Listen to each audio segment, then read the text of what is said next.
सुबह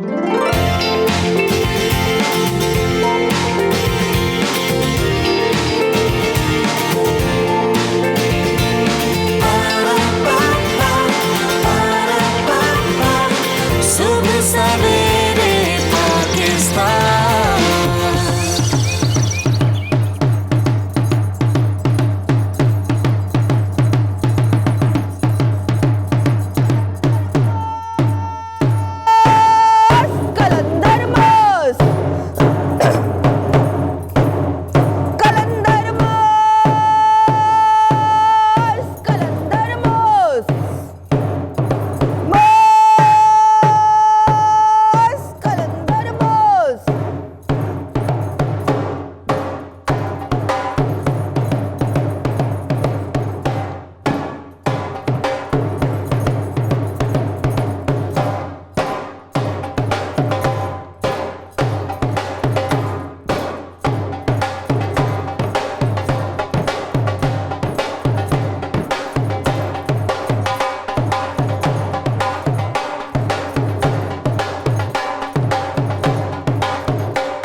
start. What an start Huriya, ज़बरदस्त। पहले तो आप जो है ना वो बैठे इधर आए मेरे पास, रिलैक्स करें और बैंग ऑन एनर्जी। वालेकुम अस्सलाम हुरिया, कैसी हैं आप? आई एम गुड अल्हम्दुलिल्लाह। Take a deep breath, thank you. सांस लें, चाय पिए। आपसे तो बहुत कुछ जो है ना वो पूछना है। और कहते हैं ना कि what an start of a weekend, जब आप वीकेंड स्टार्ट कर रहे होते हैं तो ऐसा स्टार्ट हो जाए, ओए होए होए, मज़ा ही आ गया। तो मेरे वीकेंड को तो आपने 4 चांद लगा दिए और फुल ऑफ एनर्जी। और जो है ना क्या कहते हैं ना कि हम अच्छी बात करते हैं ना रोज़ाना, तो अच्छी बात मेरे पास आज मैंने बात कुछ और करनी थी, लेकिन जब हुरिया प्ले कर रही थी ना तो हुरिया ने सबसे ज़्यादा मेरा ना सेल्फ कंट्रोल आज जज कर लिया है कि मेरा बस नहीं चल रहा कि मैं इधर आऊँ और हुरिया के साथ जो है ना वो बस ये कैमराज ऑफ हो जाए और मैं और हुरिया थिंकिंग कि इतना लाउड था, इतना सब कुछ था और कोई पंजाबी बैठा हो तो वो अपने आप को कैसे कंट्रोल करके बैठा है। तो देखे ना सेल्फ कंट्रोल की क्या मिसाल है, ज़बरदस्त। Huriya take a deep breath, मैं आपसे बहुत सारी बातें करने वाली हूँ, ज़बरदस्त इंटरेस्टिंग। सबसे पहले आज की अच्छी बात शामिल करते हैं और देखते हैं ना कि जैसे हमारे वीकेंड का आगाज़ होता है तो फुल ऑफ एनर्जी होना चाहिए, क्योंकि ये जो वीकेंड्स हमें मिलते हैं, हमें ऑफ डेज जब मिलते हैं तो हमें अपनी पूरी एनर्जी को रीबूस्ट करना होता है, अपने आप को रिवैम्प करना होता है और स्ट्रेंथन करना होता है, ताकि जो आगे आने वाला पूरा वीक होता है उसमें जो स्ट्रेस होता है या पिछले वीक का हमने जितना काम किया होता है, वर्कलोड होता है और जो ना बिजी स्केड्यूल्स होते हैं, तो उसमें अपने आप को रिलैक्स करना होता है इस वीकेंड में। तो ख़ास तौर पर आज आपने हमारा शो भी देखना है, बहुत ज़्यादा मज़े की चीज़ें लेकर आते हैं हम सैटरडे वाले दिन आपके लिए, ताकि आपको रिलीफ दे सकें, आपको एंटरटेनमेंट जो है ना वो दे सकें और आप जो है वो इंजॉय कर सकें सबसे ज़्यादा। तो आज के शो का आगाज़ करते हैं इसी बात के साथ कि आपने टेंशन नहीं लेनी, एनर्जेटिक स्टार्ट रखना है, प्लान योर थिंग्स और उनको उसी तरह से एग्जीक्यूट करने की कोशिश करें, स्माइल करें और एनर्जी बिखेरें अपने साथ लोगों में। जैसे आज हुरियाँ आई हैं तो शो में जो एनर्जी है वो ये स्टेज पे जो एनर्जी है वो बिल्कुल टोटली डिफरेंट हो चुकी है। सो यही हमारा मकसद होता है कि आप लोगों को हम कोई ना कोई ऐसी चीज़ लेकर आते रहें आपके सामने जहाँ से आपको मोटिवेशन मिलती रहे, एंटरटेनमेंट मिलती रहे और आप हमारे साथ जुड़े रहे। तो मौसम का अहवाल भी आप देख रहे हैं, मौसम अब बदलता जा रहा है, गले ख़राब हो रहे हैं, तबीयतें ख़राब हो रही हैं। अपनी सेहत का लाजमी आपने ख्याल रखना है, क्योंकि सेहत सबसे ज़्यादा इम्पॉर्टेंट है और ये जब मौसम तब्दील होता है तो ख़ासा जो है ना वो तबीयतें ख़राब भी होती हैं, जैसे कि मेरी अपनी। सुबह सवेरे पाकिस्तान, सुबह सवेरे ख्याल कैसे आया कि मुझे ढोल बजाना, ढोल खरीद लूँ मैं? यार ऐसा कोई ये प्री प्लान्ड काम नहीं था। आप अपनी लाइफ में बहुत सारे ऐसे काम करते हैं जो आपकी फील्ड नहीं होती, लेकिन वो अनफॉर्चुनेटली किसी भी तरह से कुछ इस तरह होता है कि आपकी लाइफ में आ जाते हैं। तो ये ढोल भी इसी तरह से मेरी लाइफ में जो है आया और फिर उसके बाद कभी गया नहीं और मेरी ऑल ऑफ अ सडन बस सोचा कि बस मुझे चाहिए। हाँ, मैं अब आके मुझे ऐसा, बल्कि लोगों ने मुझे ये बात बताना शुरू की है कि you were in depression at that time जब तुमने ये वाले स्टेप्स लिए। मैंने प्रोफेशनली मतलब मैंने ढोल वाली बनने का कभी सोचा नहीं था कि मैं ढोल वाली बन जाऊंगी, बट ढोल भी मैंने, जिस तरह हम लोग बचपन में गिटार लेते हैं या कोई और इंस्ट्रूमेंट लेते हैं, बच्चों की एक एज होती है जिसमें उनको शौक आता है कि एक इंस्ट्रूमेंट हमारे पास होना चाहिए, तो वो मेरी तबीयत थोड़ी गिटार वाली नहीं थी, ढोल वाली थी, तो मैंने उसी तरह इसको ख़रीद लिया। लेकिन जब इसके अंदर इंटरेस्ट कुछ इस तरह का डेवलप हो गया और इसके बारे में जब जानने लगी, कहते हैं कि जो खाल वाला साज होता है वो जिंदा होता है। तो एक जिंदा चीज़ के बारे में जब आप सोचते हैं, आपका किसी के साथ रिलेशनशिप होता है तो वो फिर चलता है ना। तो वो मेरा, अब जैसे आपके फ़ोन के साथ एक रिलेशनशिप होगा ना, तो वो मेरा उसके साथ जब रिलेशन एक स्टार्ट हुई, एक जिंदा चीज़ है, तो वो चलते चलते बहुत आगे तक जो है बिल्कुल ऐसे। अच्छा हुरिया, जब आपने बताया कि एक डिप्रेशन का फेज होता है और उससे निकलने के लिए सब लोग कहते हैं ना मौसीकी तो रूह की ग़िज़ा होती है ना, नहीं फॉर्म हो, तो आपने फील किया कि वाकई आपको स्ट्रेस रिलीफ होता है? क्योंकि जब हम स्ट्रेस रिलीफ की बात करते हैं तो मेडिटेशन की बात करते हैं, बड़ा साउंड, स्लो म्यूज़िक और वो सारी चीज़ें आपको जो है ना रिलीफ करती हैं, काम करती हैं। तो आपको ढोल से रिलीफ मिलता है? और वाकई जब आप प्ले करती हैं तो आपने देखा कि सारी जो नेगेटिव एनर्जीज़ हैं, डिप्रेशन है, वो रिलीफ हुआ? जेन्युइन ऐसा हुआ। अगर ऐसा ना हुआ होता तो शायद मैं आज ढोल ना बजा रही होती। उस टाइम मेरा इंटरेस्ट इसमें इसी तरह डेवलप हुआ कि इसने मुझे क्योर किया। जो कुछ उस टाइम मेरे अंदर चल रहा था या मेरे ब्रेन में चल रहा था, उसको इसने सही किया, उसको क्योर हुआ ढोल की वजह से, तो मैंने इसके साथ आज तक मैं रही हूँ। ये आपके अपने ऊपर डिपेंड करता है कि आपकी तबीयत कैसी है, आप किस तरह का म्यूज़िक सुनते हैं। कईयों को लाउड म्यूज़िक से जो है वो सुकून मिलता है, कईयों को बिल्कुल लाइट जो म्यूज़िक है, बिल्कुल माइल्ड सी एक कोई मेलोडी, उससे जो है रिलीफ मिलता है। क्योंकि आप जब डिप्रेशन में होते हैं, आपके अंदर एग्रेशन होता है, तो वो एग्रेशन जो है वो अक्सर लोग डिप्रेशन में चीज़ें तोड़ते हैं, चीखते हैं, लोगों को मारते हैं। ज़्यादातर जो वायलेंस पसंद लोग होते हैं वो मेरे ख्याल में डिप्रेशन के ही पेशेंट होते हैं। बिल्कुल ऐसे ही। तो जब ढोल बजाया करती थी, स्टार्टिंग की हम बात करें, जर्नी आपका जब स्टार्ट हुआ, तो घर वालों ने सपोर्ट किया, जाया करती थी कि ढोल लेके तुम तो निकल जाती हो, क्या कर रही हो हुरिया तुम ये अपने साथ, ऐसा रिएक्शन कभी आया? यार ये जेन्युइन बात है, 100% ऐसा ही हुआ। मेरा कहना ये है कि पाकिस्तान में अगर आपके पेरेंट्स आपको सिर्फ जाने दे रहे हैं ना कहीं पे, मतलब वो आप पे ट्रस्ट कर रहे हैं और कह रहे हैं कि अच्छा ठीक है तुम जाओ, तो यही बहुत बड़ी सपोर्ट है। सही बात। ऐसा नहीं कि आपका कोई और अगर पेरेंट्स आपका हाथ पकड़ के आपको कहीं लेके जा रहे हैं तो फिर तो बहुत ही ज़्यादा बड़ी बात है। बट अगर वो आप पर सिर्फ ट्रस्ट करें कि हाँ ये जो बच्चा कर रहा है ये कर लेगा, इसे करने दो, तो मेरे ख्याल में ये बहुत बड़ी सपोर्ट है। और उस टाइम पे मम्मा का कुछ ऐसा ही मेरे साथ रवैया था कि उन्होंने मुझे जाने दिया और मेरे पे ट्रस्ट किया कि हाँ ये जो करती है ये कर लेती है, तो इसको बचाने दो। बट जो इधर और इधर वाले लोग होते हैं वो बड़े हाँ, उनकी नज़रों में भी क्वेश्चन मार्क्स थे, उनके क्वेश्चंस तो क्वेश्चन मार्क आगे लगा ही हुआ था उनके अल्फाजों में। और जो लोग मुझे नहीं भी जानते थे, मुझे उनसे भी मैसेजेस मिलते थे, आपको कोई और काम नहीं मिला, आप कुछ और कर लेती। ये खाला, फूफियाँ, चाचियाँ, पड़ोसने ये आके अम्मी के कान में भरती थी कि ये क्या करती है तुम्हारी लड़की, ये कोई लड़कियों के करने वाले काम है, ये कभी सुना? और उस पे फिर माँ का रिएक्शन क्या था? यार आज तक वैसे मम्मा ने मुझ तक कभी कोई बात पहुंचने नहीं दी कि कोई नेगेटिव बात उनको फैमिली से सुनने, अंडरस्टूड है, उनको मिली होंगी खालास ने और सबने। हाँ, मामा ने मुझे कभी ऐसा नहीं कहा कि किसी।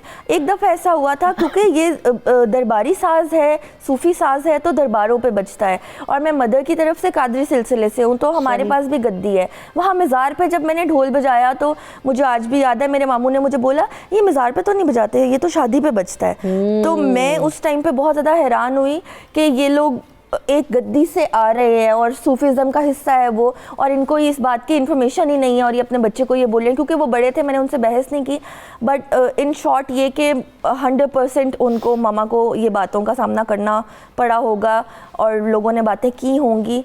लेकिन जब आप फिर एक जगह पे पहुंच जाते हैं, फिर सब आपका बता रहे होते हैं ये देखो ये मेरी भांजी है, ये मेरी कज़न है, ये मेरी भतीजी है। अब आज आप इस्टेब्लिश है माशाल्लाह और आपकी एक आइडेंटिटी है, तो लोग आपको बुलाते होंगे, हाई डिमांड होगी कि हुरिया जिस दिन होगी तो बस इवेंट कुछ और ही होगा।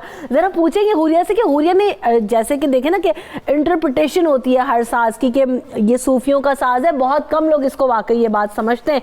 हम इस पर भी बात करेंगे कि हुरिया ने कहाँ कहाँ ढोल बजाया, किस किस तरीके से बजाया, ये सारी बातें हम जानेंगे हुरिया से मजीद। हमें यहाँ पर चूँकि ब्रेक की तरफ बढ़ना है तो ब्रेक ले लेते हैं, ब्रेक के बाद वापस आएंगे, आप भी हमारे साथ मौजूद रहिएगा।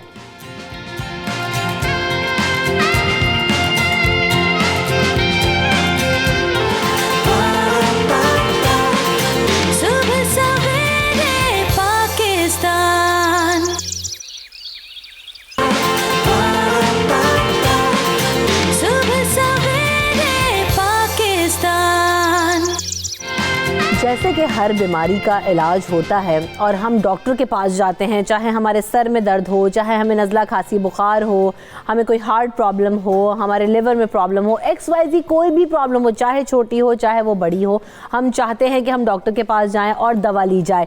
तो फिर जब हमारा जो ब्रेन जो पूरी हमारी बॉडी को चलाता है, जब उसमें मसाइल हों, उसमें प्रॉब्लम हम फेस कर रहे हों, तो क्यों ना हम डॉक्टर के पास जाएं और कंसल्ट करने की कोशिश करें कि इधर ये फिज़िकल प्रॉब्लम है या मेंटल प्रॉब्लम है, ये क्या इशू है, उसको जानने की कोशिश ज़रूर की जाए ताकि उसके हल की तरफ बढ़ा जाए। अब सबसे बड़ा मसला यही है कि अगर तो हम साइकोलॉजिस्ट या साइकेट्रिस्ट के पास चले गए तो दुनिया तो हमें पागल कहेगी, हम बेवकूफ़ कहलाएंगे, हम पागल कहलाएंगे। तो जनाब नहीं लेके जाना, चाहे वो बंदा डिप्रेशन में चला जाए, चाहे वो बंदा अपनी जान से चला जाए, चाहे वो अपने प्यारों को खो दे, लेकिन हम लेके नहीं जाएंगे, हम दिखाना पसंद नहीं करेंगे।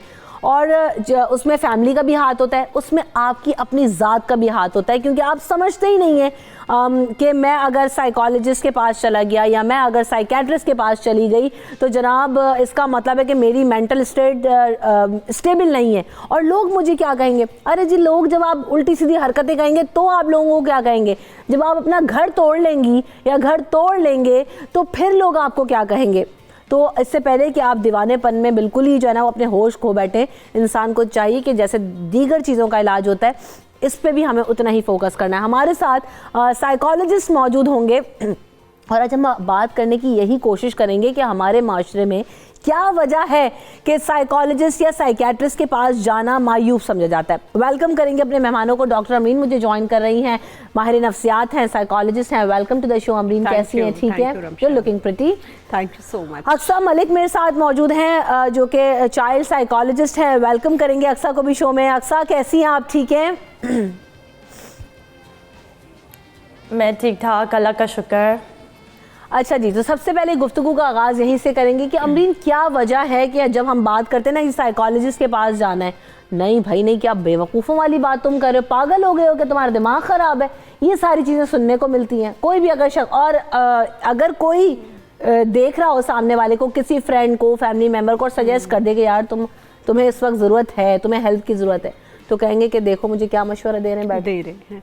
देखिए इसको रमशा, एक तो सबसे पहले बहुत अच्छा आज का ये टॉपिक है और मेरे ख्याल लोगों को अब ये जानना चाहिए कि we are living in the 21st century, ठीक है। और जितना कंपटीशन है और जितना हम लोग स्ट्रगल कर रहे हैं सर्वाइवल के लिए, वहाँ पर लॉट ऑफ स्ट्रेसर्स जिनको जब हम पॉजिटिवली या इफेक्टिवली कोप नहीं कर पाते ड्यू टू सम रीजंस, तो वो कहीं ना कहीं हमारे ब्रेन पे इफेक्ट करता है। दूसरा, आपने कहा कि हम क्यों नहीं जाते, हम अभी तक डिनाइल में हैं। डिनाइल का मतलब ये है कि अभी तक माजरत के साथ हमने ये एक्सेप्ट ही नहीं किया कि हमारे साथ एक अल्लाह ताला ने दिमाग भी लगाया हुआ है। हमने इमोशंस को इतना ओवर पावर कर लिया है कि दिमाग जो कि एक पावर सिस्टम है, मैं हमेशा ब्रेन की एग्जांपल ऐसे देती हूँ कि एक पावर स्टेशन जो पीछे इलेक्ट्रिसिटी जनरेट कर रहा है, वो आगे घरों में इलेक्ट्रिसिटी प्रोवाइड करता है। आप मुझे ये बताएं कि जो पावर स्टेशन है उसका उड़ जाना डेंजरस है या घर में अगर कोई आपका फ्यूज़ उड़ जाए? सही बात है, ठीक है जी। हम क्या करते हैं कि हम वेट करते रहते हैं कि हमारा ब्रेन जो कि पावर स्टेशन है और हमारी पूरी बॉडी को कंट्रोल कर रहा है, और द थिंग इज़ अगर वो उड़ जाए लेकिन उसको हम इम्पोर्टेंस नहीं देते, हम प्रायोरिटी नहीं देते। और ये अभी तक हम वो जो पुराना मिथ है कि जी अगर हमारे साथ कोई मसला दिमाग को हो जाता है तो हमने जो है वो अगेन दिमाग को जब कोई मसला होगा तो वो उसकी कोई ज़बान नहीं, वो बता नहीं सकता, और वो अपनी जितनी जो स्ट्रेस होगा उसको साइकोसोमैटिक कंप्लेंट्स हम बोलते हैं। मैं ये सिग्नल जी, सोमैटिक कंप्लेंट्स का मतलब है बॉडी, सोमा मीन्स बॉडी। अब वो बॉडी के थ्रू आपको डिफरेंट सिम्टम्स के थ्रू बताएगा कि अंदर स्ट्रेस जो है, अंदर जो है एक इम्बैलेंस क्रिएट हो गया है। क्योंकि जब स्ट्रेस होता है तो ब्रेन के अंदर ऐसे न्यूरोट्रांसमीटर्स होते हैं जो रिलीज होते हैं जो पूरी बॉडी को इफेक्ट करते हैं। होता क्या है कि हम लोग फिजिशियंस के पास या दूसरे डॉक्टर्स के पास जाना शुरू हो जाते हैं। फॉर एग्जांपल, बहुत से मैदे के अमराज हैं, 80% जो मैदे के अमराज हैं उनके पीछे साइकोलॉजिकल स्ट्रेस होता है, लेकिन हम लोग जो है वो मैदे की दवाइयां खाते रहते हैं।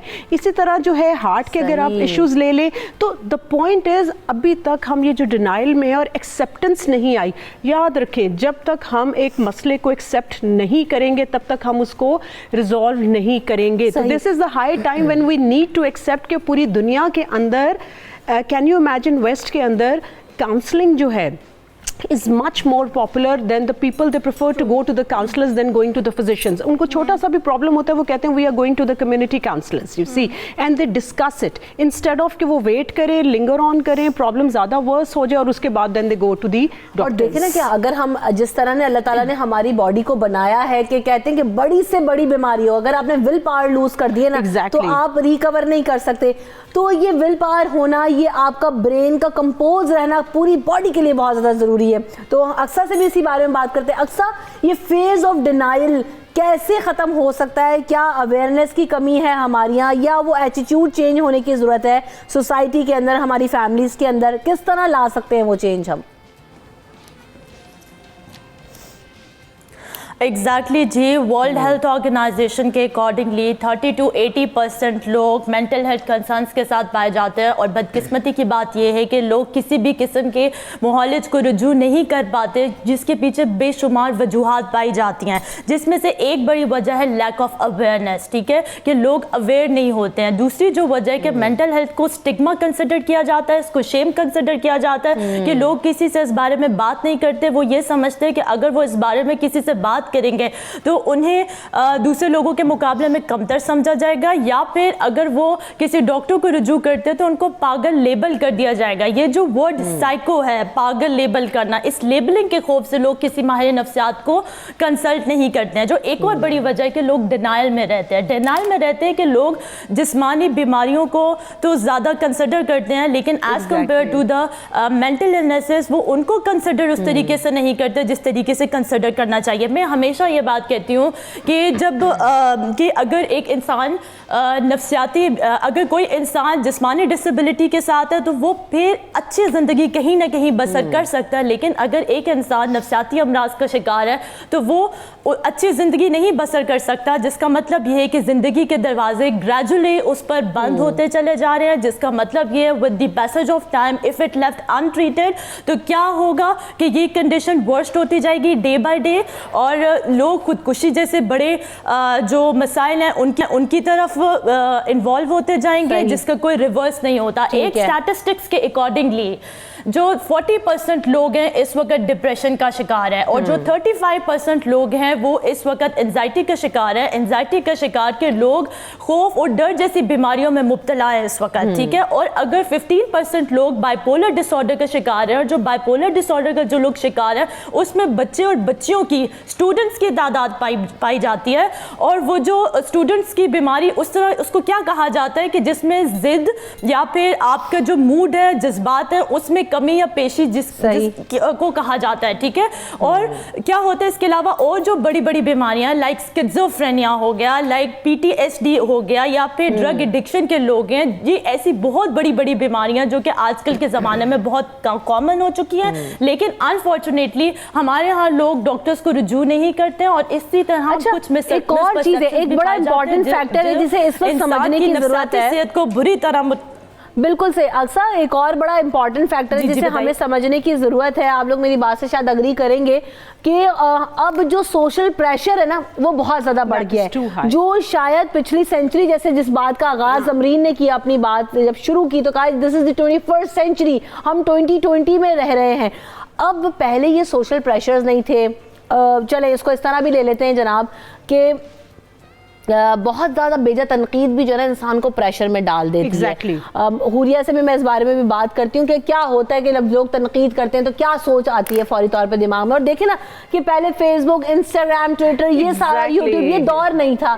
अब मेरे साथ तो सबसे बड़ा मसला ये जनाब हमारी आम, ये मैं अपनी मिसाल भी मैंने अपने ऊपर ही चले में रख लेती हूँ। देखिए हम लोगों को देख रहे होते हैं, वो देखो यार उसका जूता, उसका कपड़ा, फलाना जो है वो तो वेकेशंस पे वहां गया, हम यहाँ कंपैरिजंस हैं जो हमें कॉम्प्लेक्सेस में डाल रहे हैं, ये हमारे ये प्रेशर्स में इजाफा कर रहे हैं सिर्फ। तो ये जो एक तो तनकीद, ये प्रेशर जब होता है लोगों का, हुरिया कभी इससे डिस्टर्ब हुई है? बहुत ज्यादा लोग उंगली उठाते हों कि तुम करती क्या हो जनाब, तुम्हें ऐसा ख्याल क्यों, तुम्हें कुछ और नहीं मिला? मेरे मुताबिक मेरी जो सक्सेसफुल लाइफ है उसका अगर आप मॉरल निकालें तो वो यही है कि मैंने कभी किसी का प्रेशर नहीं लिया। सही। और अगर मैं प्रेशर लेती तो आज मैं ढोल वाली ना होती। मुझे उसको बजाना अच्छा लगता था तो मैंने बजाया। मैंने अपने आप को पहले रखा और दूसरों की बातों को मैंने सेकंड कर दिया। और उसका जो फ़ायदा था वो मुझे यही हुआ कि मैं फिर किसी और डिसऑर्डर में, मेरा जो डिप्रेशन था या मेरी जो एंजाइटी थी वो किसी और डिसऑर्डर में चेंज नहीं हुई और वो वहीं पर ही कंट्रोल हो गई। सुबह सवेरे पाकिस्तान, सुबह सवेरे पाकिस्तान।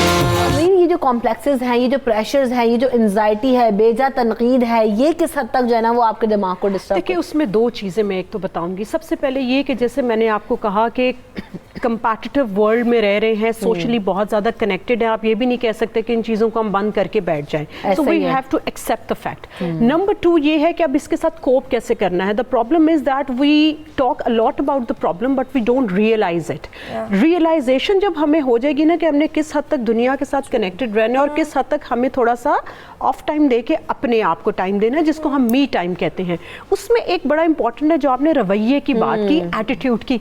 अभी तक Ramsha, I have seen a lot of my colleagues, even the doctors, even from the media, even from my friends, वो कहते हैं अमरीन हमने हॉस्पिटल तुम्हारे पास ही, मैं actually giving a blunt example, Amreen हमने हॉस्पिटल आके जो है ना क्लिनिक नहीं आना, लोग क्या कहेंगे कि यार ये साइकोलॉजिस्ट के पास, माहिर नफ्सियात के पास आ रही है, तो प्लीज़ हमें ऑनलाइन सेशन दे दो या हम कहीं बाहर चाय पे मिलते हैं। मैं कहती हूँ हमारे जो एथिक्स होते हैं, प्रोफेशनल एथिक्स, वो ये है कि we can not give the session outside the clinic जो हमारा अपना होता है, बिकॉज ऑब्वियसली कॉन्फिडेंशियलिटी होती है, प्राइवेसी होती है। वो कहते नहीं हम तुम्हारे क्लिनिक नहीं आ सकते, तुम हमें यार कुछ और देख लो। I force them and I make them sure कि लुक यू हैव टू। फिर वो कहते हैं कि यार आपके बहुत से कुछ रिलेटिव्स है, कुछ जाने वाले लोग कहते हैं कि आपके जो बाहर तख्ती लगी हुई है ना प्लेट, वो है माहिर नफ्सियात की। तो जब हम रिसेप्शन पे फी पे करते हैं या जब आपके कमरे में आते हैं तो हम पहले इधर उधर दाएं बाएं देखते हैं कि हमें कोई देख तो नहीं रहा। और कुछ लोग मुझे यहाँ तक कहते हैं कि अगर हमारे कोई रिलेटिव्स है, कोई जाने वाला मिल जाए तो हम उनको गलत बता देते हैं कि हम यहाँ पर डॉक्टर के पास आए हैं।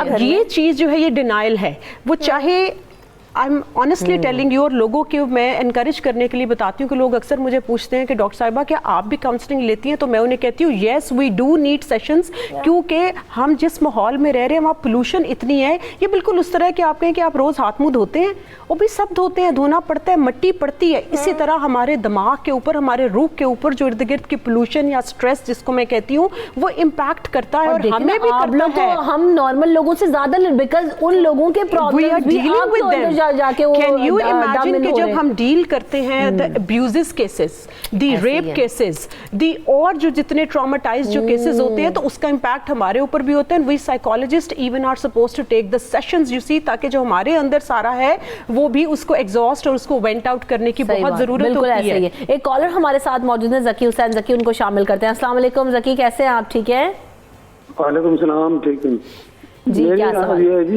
ये जो नफ्सियाती हमारे जी ये जो नफ्सियाती हमारे मसाइल है ना जी, ये सबसे बड़ी जो है दौड़ लगी हुई है दौलत की। दूसरा जो है सबसे बड़ी बात ये है बेरोजगारी। अच्छा, सबसे बड़ी बात ये है दूसरे को हम देखते हैं, ऊपर वाले को, नीचे वाले को नहीं देखते, उसका क्या हालात है, अच्छे कपड़े देखते हैं, माल देते हैं, गाड़ी देखते हैं, फिलहाल ये नफ्सियाती ये चक्कर में पड़ जाते हैं। और सबसे बड़ी वजह औरतों की जो है ना, एक दूसरे को देख के वो जलती हैं, खासकर अपनी नजदीकी रिश्तेदार। अच्छा, उसका घर अच्छा है, उसका मकान अच्छा है, वो खूबसूरत है, वो अच्छे कपड़े पहनती है, दूसरी देख के वो जलती है, नफ्सियाती मरीज हो जाती है। वो कम हाँ, ये चीजें जो है ना जी, ये मुआशरे में बुरी सादगी। बिल्कुल दुरुस्त बात करें जकी। अक्सर इसी पॉइंट को लेके आपकी तरफ बढ़ते हैं। भी हम यही डिस्कस कर रहे हैं कि देखें ना कि ये कॉम्प्लेक्सिटीज हमारी जब निकल रही हैं तो वो हमारे मेंटल प्रेशर हमें नफ्सियाती बना रही हैं। इसी वजह से जो है ना वो आए रोज हमारे केसेस में इजाफा हो रहा है। अक्सर क्या कहेंगी? जी बिल्कुल, इसी वजह से हमारे केसेस में इजाफा हो रहा है। और जो लोग सबसे बड़ी गलती करते हैं कि वो डॉक्टर के पास नहीं जाते, वो क्या करते हैं, पीरों फकीरों को रुजू करने लगते हैं, ठीक है, उनका रुख कर लेते हैं, जिससे वो क्या होता है कि जादू और जो तावीज़ है इन चक्रों में पड़ जाते हैं और या तो समटाइम्स अपने सिम्टम्स को इग्नोर करने लग जाते हैं, जो कि पाकिस्तान में इस वक्त बहुत ही अलार्मिंग सिचुएशन है। और पाकिस्तान में इस वक्त मेंटल हेल्थ इश्यूज़ को मसला कंसिडर ही नहीं किया जाता हमारे यहाँ।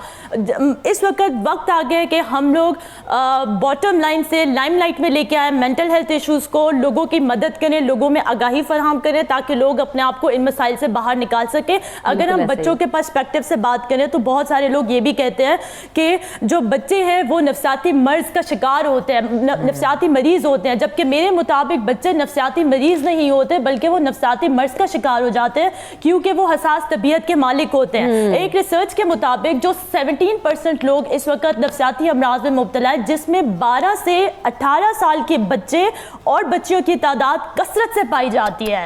ठीक है, अब उनकी वजूहात क्या होती हैं? वजूहात उनके घर का अंदरूनी माहौल होता है। अंदरूनी माहौल कैसे कि वालिदैन के आपस के ताल्लुकात, बच्चे को नफसियाती दबाव में बहुत ज़्यादा बच्चों के नफसियाती तनाव होता है। ठीक है, इसके अलावा बच्चों के वालिदैन के साथ ताल्लुकात, वालिदैन के महाशी हालात बच्चे की नफसियाती सेहत पर असर डालते हैं। वालिदैन का गालम गलोच करना, मारपीट करना, गुस्सा करना बच्चे पर बच्चे को नफसियाती अमराज का शिकार बना देता है। और इसी के साथ साथ अगर स्कूलों के माहौल के ऊपर बात की जाए कि स्कूलों में अगर बच्चों पर तशद्दुद होगा तो वो भी बच्चों की ज़हनी सेहत के लिए बिल्कुल भी अच्छी चीज़ नहीं है। स्कूलों में, मदारिस में, ट्यूशन में। अच्छा, अक्सर एक और चीज़ मैं आपसे पूछना चाहूंगी, वालिदैन को कैसे पता चल सकता है कि उनका बच्चा इस मेंटल प्रेशर में है या नफसियाती मसाइल का शिकार हो रहा है?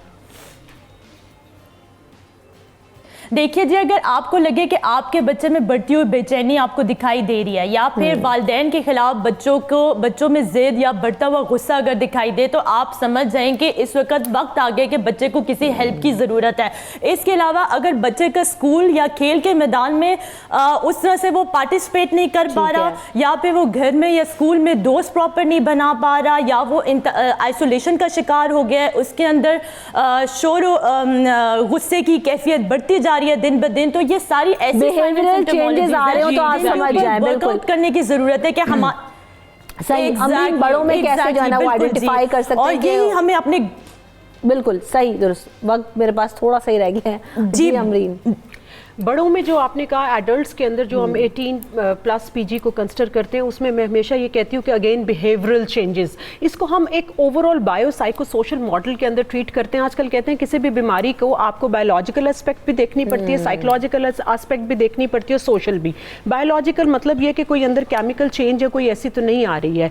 साइकोलॉजिकल का मतलब है कि आपकी बॉडी आपकी पर्सनैलिटी के अंदर तो कोई ऐसे जो है वो डिसऑर्डर्स या जो है आप ज़्यादा सेंसिटिव तो नहीं है। और सोशल प्रेशर जैसे आपने कहा कि वो मेजर डायनामिक्स होते हैं। बड़ों के अंदर मैं मेजरली जो स्टूडेंट्स का कहूँगी जो कहा कि 18 to 35 के अंदर जो डिप्रेशन है वो ज़्यादा बढ़ता जा रहा है, उसकी एक मेन रीज़न ये भी है। और ये भी बताऊँ सुसाइडल अटेम्प्ट्स और सुसाइडल जो रेशो है वो भी इसी एज कैटेगरी में ज़्यादा, which is very alarming all over the world, not about Pakistan, this is all over the world.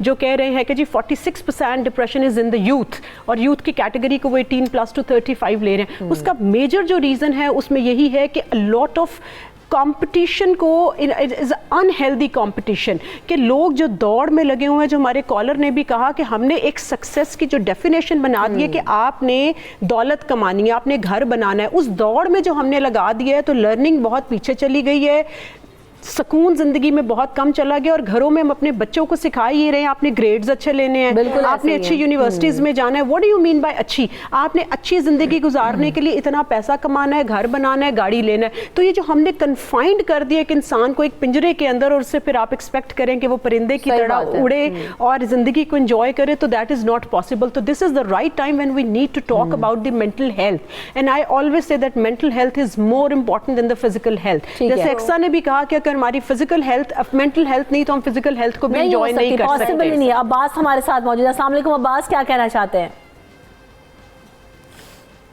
Hello.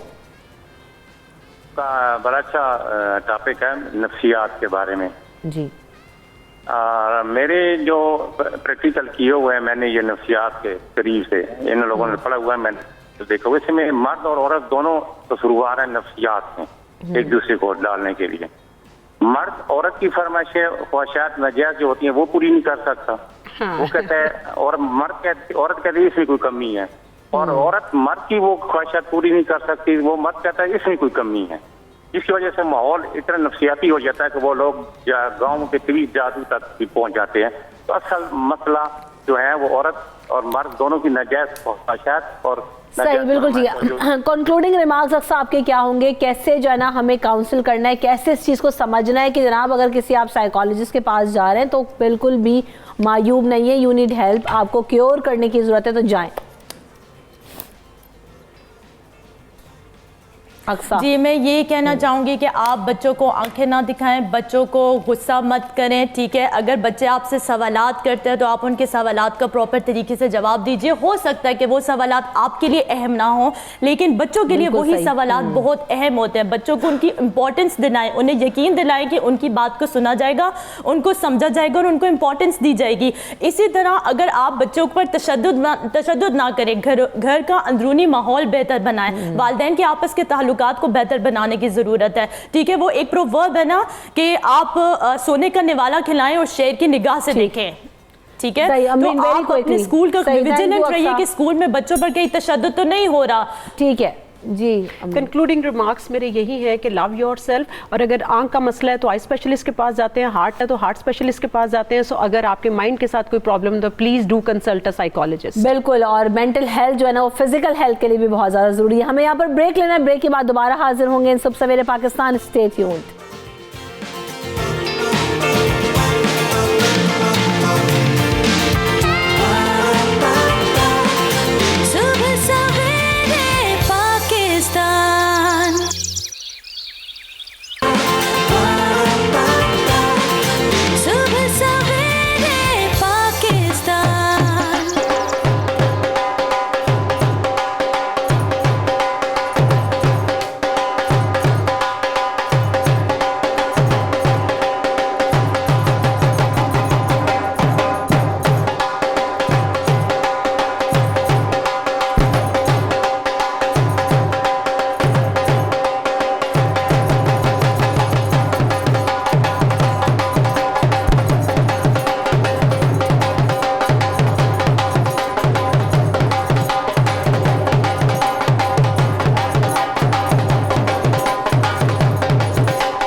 बात है भाई, क्या बात है, जबरदस्त, मजा ही आ गया।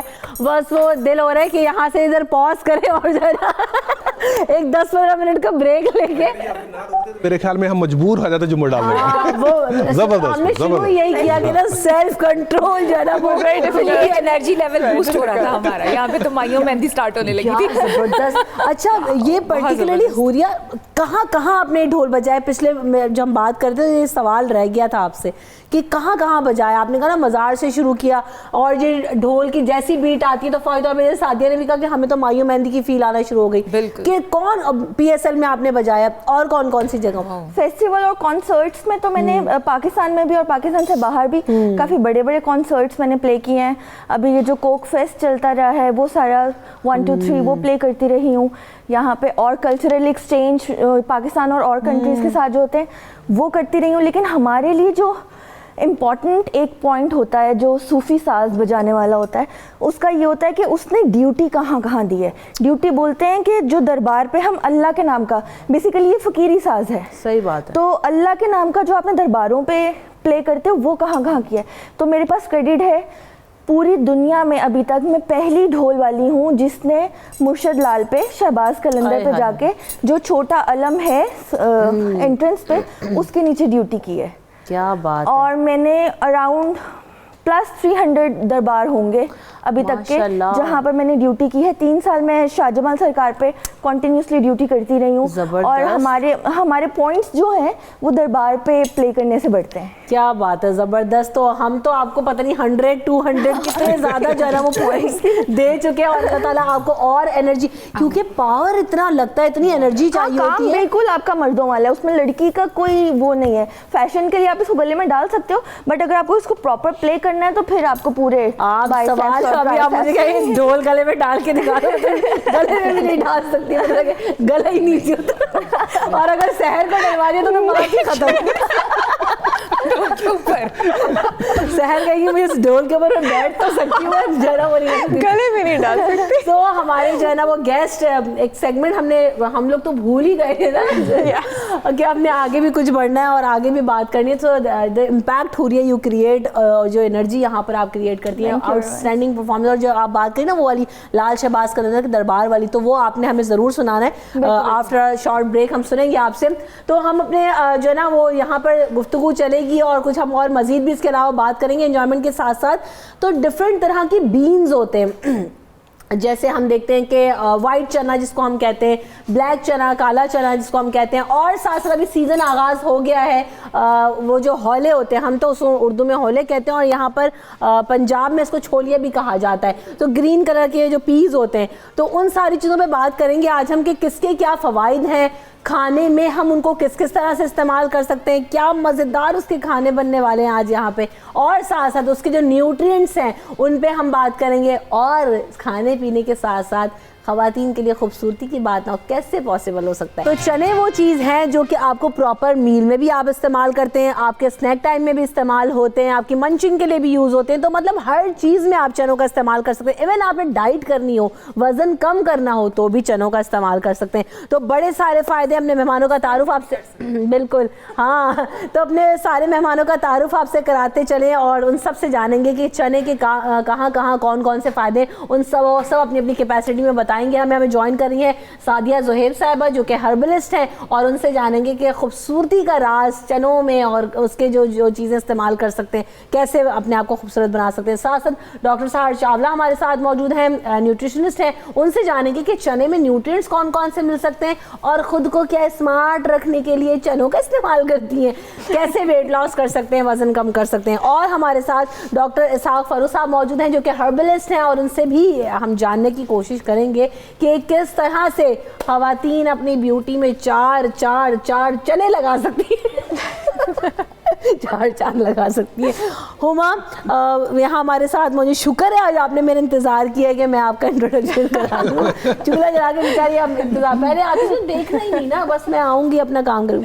हुमा हमारे साथ क्या क्या बना रही है? हुमा आज कुछ बन रहा है जी चनों से, और चना चाट बन रही है जो कि हमारी ख़वातीन की तो बहुत ही फेवरेट तरीन है। उसके साथ एक सैलेड बना रही हूँ मैं मैक्रोनी के साथ, सफ़ेद चनों के साथ मैक्रोनी चिकपी सैलेड बनेगा, और हरे चने जो आजकल सीजन में जी उसकी रोटी बनानी सिखाऊंगी मैं कि किस तरह से रोटी बनानी है। ये तो मैं पहली दफ़ा सुन रही हूँ। बिल्कुल। उसके अलावा रमशा एक हुमस बड़ा फेवरेट सबका एक जो है एपिटाइजर है, और उसकी भी रेसिपी शेयर करेंगे। आपने बस इजाज़त देनी है मुझे, और मैं बस आपके हवाले आपका किचन है, आप स्टार्ट करें और थोड़ी देर में आपके आके पूछते हैं कि कौन कौन सी चीज़ कैसे बन रही है। सो स्टार्टिंग विद चना सहर, जब हम बात करते हैं वाइट चनों की, काले चनों की, सेम न्यूट्रिएंट्स होते हैं, सिर्फ कलर का फ़र्क है, या इनकी जो है ना वो इफादियत भी डिफरेंट होती है? अच्छा, जो कैलोरी काउंट है ना वो सारे चनों का ऑलमोस्ट एक जितना है। डिफरेंस उनमें क्या है कि किसी में आयरन ज़्यादा है, ठीक है, किसी में मैग्नीशियम ज़्यादा है, किसी में पोटेशियम ज़्यादा है, लेकिन जो टोटल कैलोरी काउंट है, जो टोटल एनर्जी पैकेज है वो एक जितना है। जो चने हैं वो आपके पास दाल की किस्म है। चने आपके पास दुनिया की सबसे कदीम तरीन दाल है, 7000 साल पुरानी है और इसकी 90 डिफरेंट स्पीशीज हैं, जिसमें से सबसे ज्यादा कॉमन आपके पास ये काले आ जाते हैं, सफेद चने आ जाते हैं, जिसमें थोड़ा सा डिफरेंस है कि जो काले चने वो छोटे होते हैं, उनकी कोटिंग रफ होती है, जो सफेद चने वो बड़े होते हैं, उनकी कोटिंग थोड़ी नरम होती है, कलर का भी डिफरेंस होता है और थोड़ा बहुत इनमें आयरन वगैरह कंटेंट का डिफरेंस है। न्यूट्रिएंट से ये आपके पास भरपूर हैं, विटामिन ए, के, सी, B1, B3, B6, B9, B12। आपके पास ब्यूटी के लिए भी बहुत ज्यादा अच्छे हैं, आपके पास मेडिकल प्रॉब्लम्स के लिए भी बहुत ज्यादा अच्छे हैं, वेट लॉस के लिए भी आपके पास बहुत ज्यादा अच्छे हैं। एक चीज थोड़ी सी मैं स्टार्ट में बताना चाहूंगी, हालांकि थोड़ी एक्सप्लेनेशन के साथ बाद में, लेकिन मैं बताना चाहूंगी खवातीन के लिए जो प्रेग्नेंट हैं चने बहुत ज्यादा अच्छे हैं। उसके 2 रीजंस हैं कि फर्स्ट ट्राइमेस्टर में जो आपको फॉलिक एसिड सप्लीमेंट्स दिए जाते हैं B9, चने में फॉलेट एसिड बहुत ज्यादा है। आपके दिन के 70% रिक्वायरमेंट जो फॉलेट की है वो 1 कप चने से, जिसमें 270 कैलोरीज होती है, पूरी हो सकती है। इसके अलावा जो चना है, रिसर्चेस की गई है वो मिसकैरेज को भी, अबॉर्शन को भी प्रिवेंट करता है अगर चनों को पानी में उबाल के खाया जाए। बहुत ज्यादा लोगों को हार्मोनल इश्यूज होते हैं, जैसे जब मेंस्ट्रुएशन खत्म हो जाती है लेट 50s में, चनों में आपके पास एक केमिकल होता है, चने प्लांट सोर्स ऑफ प्रोटीन है, एक होती है ना एनिमल सोर्स ऑफ प्रोटीन, गोश्त मछली, एक प्लांट सोर्स ऑफ प्रोटीन है। चनों में एक हार्मोन होता है फाइटोएस्ट्रोजन, जो कि हमारे नेचुरल बॉडी के और खवातीन के फीमेल सेक्स हार्मोन एस्ट्रोजन की बिल्कुल रेप्लिकेशन है। तो अगर पोस्ट मेनोपॉजल वुमेन में ये दिया जाए, जिनको यानी मेंस्ट्रुएशन खत्म हो चुकी है, तो उनमें जो मेंस्ट्रुएशन खत्म होने के बाद जो सिम्टम्स होते हैं, वॉमिटिंग, फ्लशिंग, स्वेटिंग, ये सब कम हो सकते हैं। इसके अलावा जो प्री मेंस्ट्रुअल सिंड्रोम होता है, मेंस्ट्रुएशन से पहले जो पेट में दर्द होती है, टांगों में दर्द होती है, उसमें चने बहुत ज्यादा फायदेमंद रखते हैं क्योंकि इसमें विटामिन B6 होता है और वो इसका इलाज है। तो ये थोड़े से खवातीन के लिए तो ये थोड़े क्या है, तो बहुत ज्यादा आपने तो बड़े बड़े मसाइल जो है ना वो बैठ के हल कर दिए यहाँ पे। और वो मुझे वो याद आ गया कि फौरी तौर पे जो है ना वो आपको जैसी आप कंसीव करते हो, आपको पता लगता है कि प्रेग्नेंट, तो अम्मियाँ जो है फौरी तौर पे चने जो है ना वो रख देती हैं साइड में कि चने खाओ। तो कितना जो इम्पोर्टेंट है और हम उसे निगलेक्ट करते हैं। सप्लीमेंट्स खाना हमें पसंद है, नेचुरल फूड हम नहीं खाएंगे। चने फॉर द ब्यूटी कैसे इस्तेमाल हम कर सकते हैं? अच्छा, चने की जो दाल है उसका जब चने की दाल हमें घर में आम मिलती है, वो बहुत अच्छी है स्किन के लिए, क्योंकि उससे बेसन तैयार हो जाता है और जो बेसन है वो स्किन के लिए वैसे ही बहुत अच्छा है। आप उसको मुख्तलिफ तरीक़ों से अपने स्किन पे यूज़ कर सकते हैं, ऑयली स्किन के लिए, एक्नी वाली स्किन के लिए, ड्राई स्किन के लिए। लेकिन एक चने की दाल, अगर आप एक बेसन तो एक अलग चीज़ है, चने की दाल भिगो के अगर आप रख दें रात में और उसको सुबह इस तरह फैला दें उस किसी पेपर पे और उसको ड्राई कर लें। साथ में आप आजकल जिस तरह ये माल्टे की नुआएं हैं, इनका आप छिलका ले लें, वो भी ड्राई कर लें। बड़ा वो मेहनत वाला काम है, आपने उसको पंखे के नीचे या छाँव में सुखाना है उनको, और वो भी आप सुखा के रख लें, उनको भी ग्राइंड कर लें। और फिर चने की दाल को भी आप, जब वो ड्राई हो जाए, भीगने के बाद ज़रा वो नरम हो जाती है, तो वो ड्राई हो जाए तो फिर उसको भी आपने ग्राइंड करना है, इनके पाउडर बनाने, और उसमें पूरा एक एग डाल के आप उसको अच्छे से बीट करें, इनको मिक्स करें, इनका मिक्सचर बनाएं और उसको आप अपने फेस पे थोड़ा सा लगाएं या इसको as a face wash use करें, तो आपकी स्किन बहुत ब्राइट होती है, बहुत आपका जो कॉम्प्लेक्शन है वो एनहांस होता है, ब्राइटनिंग की तरफ जाता है। एक और बड़ा देसी टोटका है, वो भी ये बेसन और क्या कहते हैं हल्दी मिला के, नहीं वो एक्नी, अगर हाँ वो किस लिए, वो हल्दी, अगर आपकी स्किन, हल्दी भी बहुत ब्राइट करती है स्किन को, और आपको पता है कि वो एंटीसेप्टिक है, तो अगर आपको कोई एक्नी का प्रॉब्लम है, कोई रेडनेस बहुत ज़्यादा स्किन पे, कुछ भी ऐसा प्रॉब्लम है, तो आप हल्दी ज़रूर ऐड करें बेसन के साथ। और उसके अगर आपकी स्किन एक्नी जो है, नहीं वो भी कर सकते हैं, लेकिन अगर ऑयली स्किन है और एक्नी वाली स्किन है तो उसके लिए हल्दी बेटर है। सुबह सवेरे पाकिस्तान, सुबह सवेरे पाकिस्तान। ये क्या बन रहा है इधर? अच्छा, ये तो जो ग्रीन चने आजकल मैंने बताए थे, ये मेरे पास, आपने ग्रीन चने लेने हैं जी, उन्हें छीन लेना है और उसके बाद उसको कर लेना है बॉयल। बॉयल करने के बाद उसको आपने इस तरह से मैश कर लेना। ठीक है, थोड़ा सा चॉप कर लीजिए। उसके साथ आलू जो है वो आपने थोड़ा सा मैश लेना है, प्याज है चॉप, हरा धनिया, हरी मिर्च लीजिए, उसके अलावा सूखा धनिया जो है वो क्रश में, ज़ीरा क्रश में, काली मिर्च, दड़ा मिर्च, नमक टेस्ट के अकॉर्डिंगली हम ऐड करके इसकी फिलिंग जिस तरह हम आलू की पराठे बनाते हैं और उसकी फिलिंग बना लेते हैं, बिल्कुल वैसे फिलिंग बना लेंगे। उसके बाद जी आपने बिल्कुल जिस तरह आलू की या मूली की रोटी बनाते हैं, 2 रोटियां छोटी बना के उसके अंदर फिलिंग करके बिल्कुल, और ये बड़ी मज़े की जो है इसकी रोटी बनेगी, इसलिए मैंने बनानी शुरू कर दी क्योंकि अभी हम थोड़ी देर में इसको टेस्ट कर सकेंगे। अच्छा, उसके अलावा चना चाट जो हमारे यहाँ स्ट्रीट जो है ना फूड है, और इमली वाले चने डांट पड़ जाएगी आज तो अगर मैंने खा लिए ना तो जो हाल है गले का।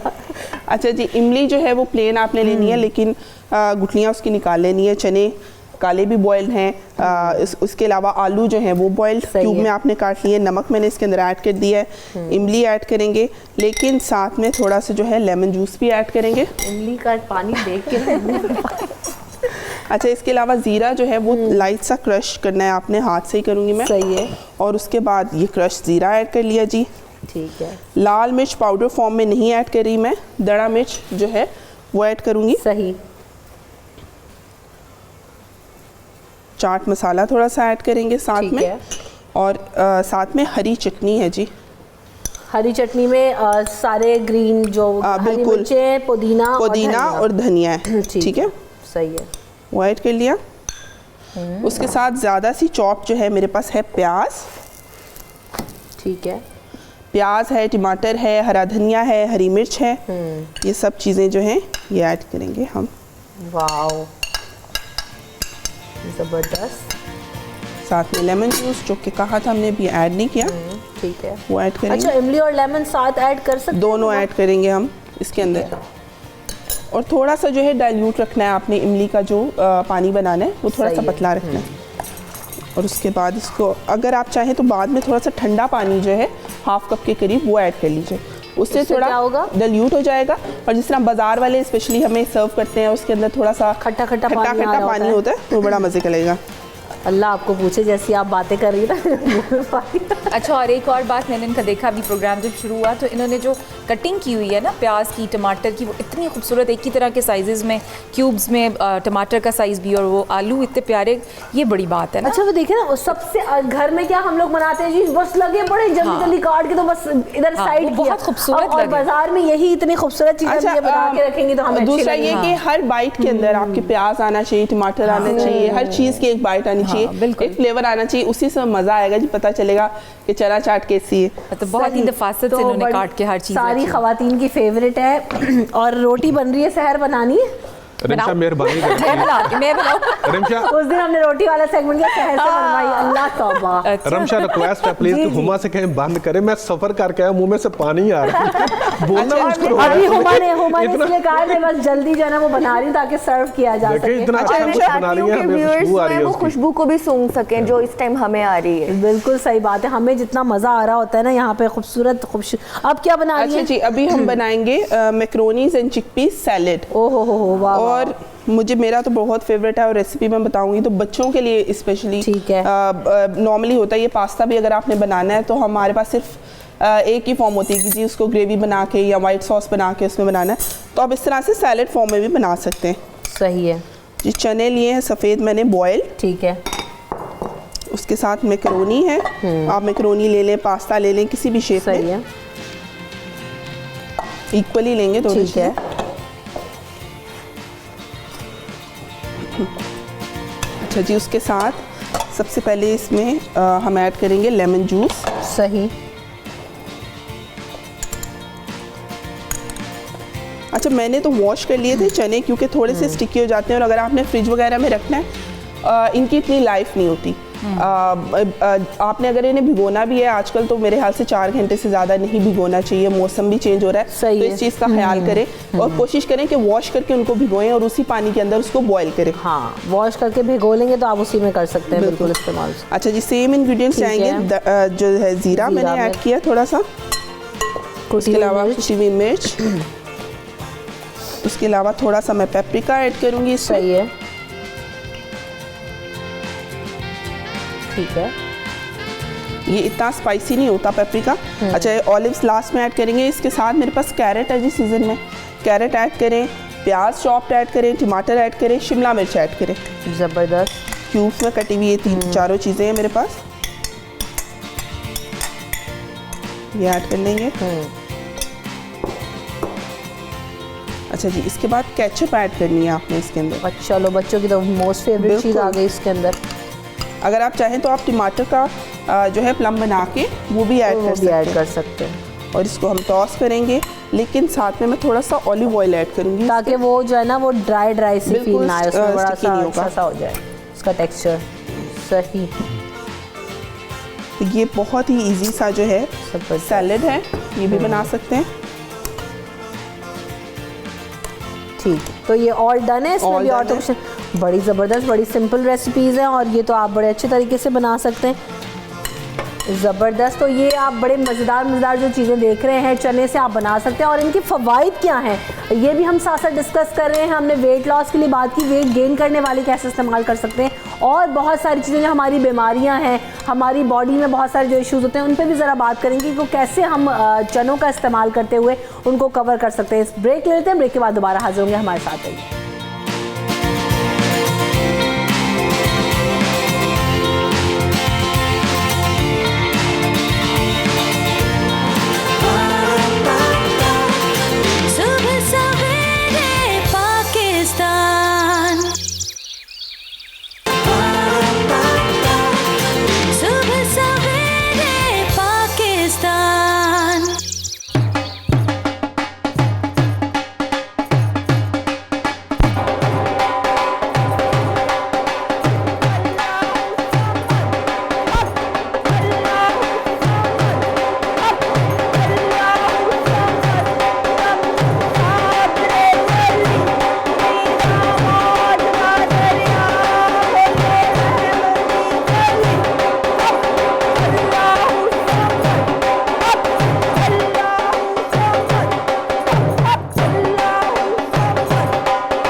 क्या बात है यार, जबरदस्त। हमारा सेगमेंट बहुत मजे का, जो है ना सुबह से हम हुरिया को इतना परेशान हमने कर दिया आज है ना, तो बजवा के हुरिया के लिए भाई टेस्ट कराया उनको। ये सैलेड जो है वो मोस्ट फेवरेट उनका है, तो सबसे पहले आप उनको हुरिया के लिए जरा सर्व करें। और प्लीज आप ये जो भी आपने सैलेड बनाया था सेकंड वाला, उसको जल्दी जल्दी दोबारा से रिपीट करना। हुरिया ने अच्छा एक और इंकिशाफात हुए हैं जनाब ब्रेक में, एक नहीं दो इंकिशाफात हुए और मैं ज़रूर बताना चाहूँगी क्योंकि बड़े ज़बरदस्त और क्यूट नहीं होती चीज़ें वो हैं। तो टेस्ट आप जब तक हुरिया करें, और मैं दोनों के बारे में आपको मज़ेदार चीज़ बताती हूँ कि ब्रेक में पता चला, हम जब डिस्कशन कर रहे थे तो हुरिया ने कहा कि मुझे बड़ा अच्छा लगता है और फेवरेट है मेरा, रिपीट करें।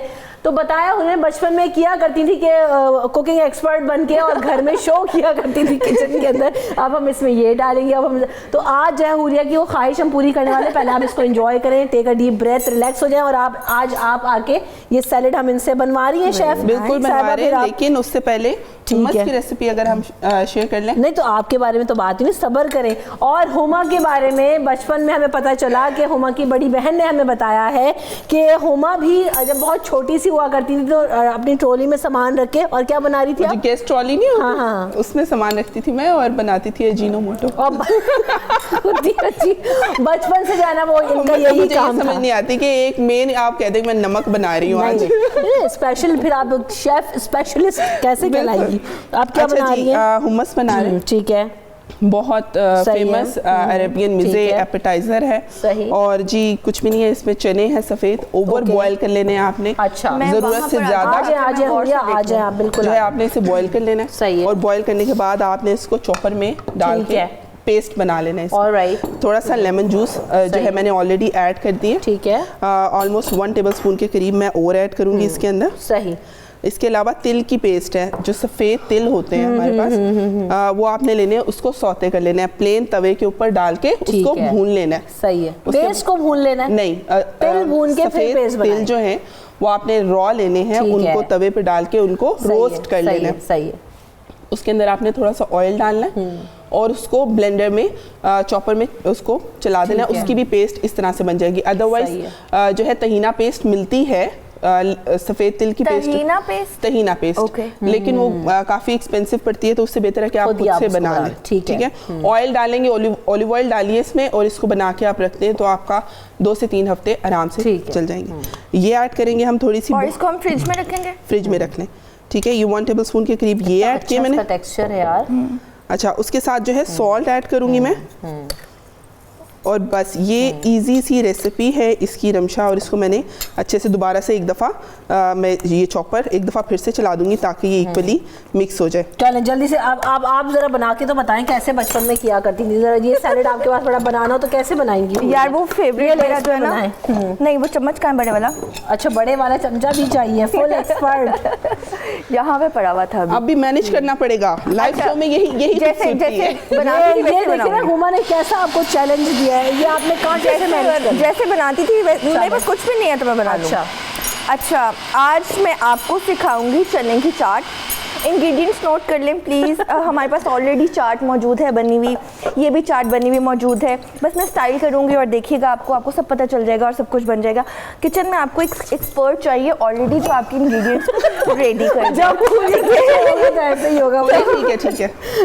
और ये खाली बाउल में आपने यहाँ से इसको डालना है और नमक भी डाल दें। यार नमक तो डाल दे, कुछ बंदा मेहनत कुछ आपसे बहुत ज्यादा अच्छी तरह से हट चावला निकली जो रोटी बनाई थी मैंने। अब आप उधर रहे और मैं आपको किसमें डालूं? अच्छा सहज, जब हम बात करते हैं, नहीं मैं मुझे पहले तो हम चनों की बात कर रहे हैं ना जरा साग साहब से।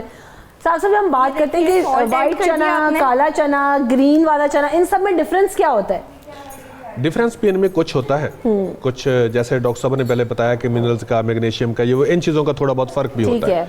क्योंकि अब ये देखें कि जो हरे चने होते हैं जब ये होते हैं तो आम देहातों के अंदर लोग क्या करते हैं, जिसको आपने बहुत ज़बरदस्त किस्म का एक वर्ड यूज़ किया था, खोला। आम पंजाब में यही कुछ कहा जाता है उसको, कि अगर आप उनको लेते हैं और उनको जलाते हैं, जलाने के बाद थोड़ा सा भून लेते हैं और वो जबरदस्त टेस्ट होता है। हाँ, उसका एक और बड़ी खूबसूरती होती है कि खाते हुए हाथ भी काले हो रहे हैं और ये वाला मुंह भी काला हो रहा है। हाँ जी, तो जबरदस्त उसका लगता है। लेकिन ये बच्चों के लिए बहुत फायदेमंद है। अब ये देखिए, बच्चे हैं, बच्चे छोटे होते हैं, उनके लिए अगर आप इसको बनाकर देते हैं, आप वैसे भी अगर आकर नहीं बनाते लेकिन हरे चने ले आते हैं और उनको बच्चों को बनाकर देते हैं तो उनको आयरन की डेफिशिएंसी है वो भी पूरी होगी। जैसे आमतौर पर कहा जाता है कि बच्चों को आपको दो आयरन सप्लीमेंट्स देना पड़ते हैं, वो उनको देने की जरूरत नहीं पड़ती, आप उनको हरे चने जो है वो बना कर दें। दूसरा यह है कि अभी आपने बात की थी मोटापे के लिए। अब मोटापा अगर है, कोई मेल है या फीमेल है, वो थोड़ा सा हेल्दी होना चाहते हैं, तो जो चने होते हैं ब्लैक चने, इनको व्हाइट वाले नहीं, ब्लैक चने, इनके अंदर आयरन जो होता है वो व्हाइट की निस्बत ज्यादा होता है। ठीक है। और इनको छिलके समेत पहले साफ कर लें, इनके अंदर पत्थर कंकरियां वगैरह ना हो, इनको छिलके समेत लेना है। रात के टाइम पर आप दूध में भिगो देना है इनको। ठीक है ना। 1 चम्मच ले लें, आधा चम्मच ले लें, जितना आपकी कैपेसिटी है। ठीक है। एक दिन बनाएंगे तो दूसरे दिन पता चल जाएगा कि मुझे खाने से कितना हुआ, उसको कम ज्यादा आप खुद कर सकते हैं। उसको रात को भिगो दें। दूसरे दिन आपने सुबह के टाइम पर 1 कप दूध से आपने साबुत इसबगोल उसकी आपने खीर बनानी है। ठीक है जी। साबुत इसबगोल के दूध में खीर बनाएंगे और सफ़ेद तिल, इनको पहले पीस कर रख लेंगे आप। इनका 1 चम्मच उसके अंदर डालेंगे सफ़ेद तिल का। वो चने जो रात आपने भिगो कर रखे थे, उनको सुबह तक दूध उसमें से ख़त्म हो चुका होगा, उनको डालेंगे और वो जो खीर है उसके अंदर अच्छी तरह मिक्स करें। बाकी मीठा आप शहद डालें, गुड़ डालें, चीनी डालें, डिपेंड ऑन यू। सुबह के टाइम पर नाश्ता इसी का ही करें, आपका वजन जो है वो बढ़ना शुरू हो जाएगा, ठीक है जी। बाकी दूसरा ये है कि कुछ लोग ऐसे होते हैं कि काले चने जो हैं उनको खाने के ज़्यादा होते हैं, जो शुगर वाले मरीज़ हैं। इनकी ख़ास चीज़ बता दूं प्लीज़, जो एक्सपीरियंस में है, जो मैंने क्लिनिकली एक्सपीरियंस में देखा लोगों को, कि काले चने खामखा ही खाते रहते हैं, ठीक है ना। इस तरह से भी नहीं होनी चाहिए कि अगर आपके शुगर के पेशेंट हैं और आपका ट्राइग्लिसराइड पहले से बढ़ा हुआ है, अगर आप चने खाना शुरू कर देंगे तो आपका ट्राइग्लिसराइड मजीद बढ़ना शुरू हो जाएगा। इसलिए प्लीज पहले ये देख लिया करें कि आपको कौन सी चीज सूट करती है। ये नहीं कि हम तारीफ कर रहे हैं चने की तो पता चले कल से आपने खरीदे और बस चने ही खाए जा रहे हैं। इस तरह से थोड़ा सा ख्याल रखें। सही। तो सादिया, आपके पास भी कोई और रेमेडी है? जैसे हम अभी आपने बताया दाल का इस्तेमाल करके, चने की दाल को हम यूज करते हो तो बना सकते हैं। देखिए ये तो सिंपल सी बात है कि चने से हमें सिर्फ बेसन मिलता है और बेसन के मुख्तलिफ तरीके हैं हमारे स्किन के लिए, और आपको वो मुख्तलिफ चीज़ों के साथ आप उसको मैश करके मिक्स करके आप अपने फेस पे लगा सकते हैं। लेकिन दूसरी बात कि ये जब आप चने खाते हैं, लाइक जैसे भुने हुए चने खाते हैं, तो वो आपकी स्किन पे भी उनका बड़ा इफेक्ट आता है, क्योंकि वो कब्ज़ आपको होने नहीं देते। फिर उसमें आयरन है और फिर उसमें विटामिन B6 है, तो वो सब चीज़ें जब आप उनको डेली थोड़ा थोड़ा आप 50 to 70 ग्राम्स आप उनको ले लेते हैं ना, तो वो आपके लिए, उसमें प्रोटीन है तो वो आपके मसल्स भी बिल्ड करते रहते हैं, तो आपको वो एक्टिव भी रखते हैं। और जब कब्ज़ नहीं होगी तो आपको मुख्तलिफ बीमारियां नहीं लगेंगी और आपकी स्किन जो है ना वो ऑटोमेटिकली बड़ी अच्छी होती जाती है। वो स्किन ग्लो के लिए इतना लोग काम करते हैं लेकिन अपनी डाइट नहीं ठीक रखते, तो कहाँ से ग्लो आएगा? मैं जब भी मुझसे कोई भी बात करता है स्किन के लिए, तो मैं सबसे पहले उनको पूछती हूँ कि आप डाइट क्या लेते हैं। पहले मैं लोगों की डाइट ठीक कराती हूँ, उसके बाद मैं लोगों को प्रोडक्ट वो स्किन केयर पे लेके आती हूँ। तो डाइट सबसे पहले ज़रूरी है और ये बड़ा आपके स्किन के लिए अच्छे हैं चने। सुबह सवेरे पाकिस्तान, सुबह सवेरे पाकिस्तान। अच्छा, ये इसको क्या कहते हैं? ये डगा है, बना बनाया मिलता है, बनवाती है? नहीं, हम अपना ढोल सारा खुद तैयार करते हैं। अच्छा। ये मेरे टीचर्स जो हैं वो खुद मुझे बना के देते हैं। वैसे तो मार्केट से मिल जाता है, लेकिन हम लोग अपना सारा जो चीज़ है उसको खुद ही रेडी करते हैं। ये मेरे दादा उस्ताद जो थे, उनकी वफात हो गई, उन्होंने ये डेकोर रेडी किया था। ये दादा भी आपके बजाते थे ढोल? नहीं, अच्छा। दादा उस्ताद मतलब मेरे टीचर के फादर। अच्छा। कभी ऐसा हुआ हुरिया कि ये डगा वैसे बजाने के अलावा कहीं टूटा हो किसी को? बहुत दफा बजाते हुए टूट गया। बहुत बुरी बात है, मैं वहाँ लेट पहुंची। अच्छा, अक्सर ऐसा होता है, अब मैं प्ले कर रही होती हूँ और आपके पास सारी चीजें लगी हुई हैं, एक पूरा सेटअप है, तो यहाँ से कोई गुजरेगा या यहाँ से कोई गुजरेगा तो आप डिस्टर्ब होंगे। तो अक्सर ऐसा होता है, आप किसी वेडिंग पे खड़े हुए हैं, क्योंकि कॉर्पोरेट इवेंट पे तो आप स्टेज पे हैं, वेडिंग पे आप एक फ्लोर के ऊपर हैं जहाँ पे कोई भी आ सकता है। तो आप जब प्ले करें तो कोई एक से दूसरी दफा गुजरे तो मैं उसको या अल्लाह, ऐसे हुरिया को बुलाने से पहले जरा हुरिया के लिए एक अलग सेक्शन बना दे, पिटाई मस्त, जैसे उन्होंने झाड़ू लगाई है मतलब अगर मैं वो चलाऊं ना, डंडा भी चलाऊं, तो वो इस हाथ से मेरा बहुत अच्छा चलता है। सही। तो पोजीशन ये वाली होगी ना? बिल्कुल ऐसा ही है। तो हम क्विकली, वेरी क्विकली सहर ये भी पूछना आपसे चाहेंगे कि चनों का इस्तेमाल हम किस हद तक करें, और या नाश्ते में ले लें या जो है स्नैक टाइम में लेना ज़्यादा बेहतर, क्योंकि यहाँ तो माशाल्लाह नान चने तो मोस्ट फेमस थिंग ही है।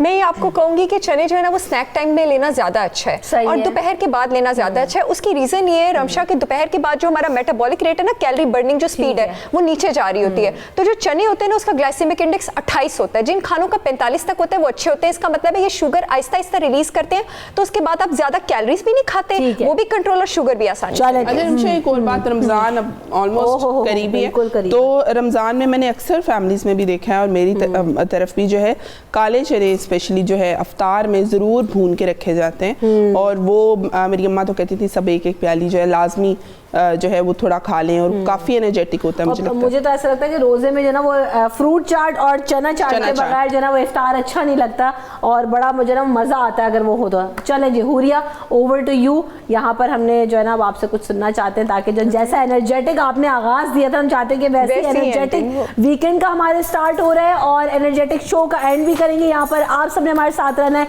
हमें प्यार कीजिए, हमें अपना फीडबैक दीजिए, हमें अपनी दुआ में याद रखिए। Thank you so much for all the guest for coming in the show और इतना शो।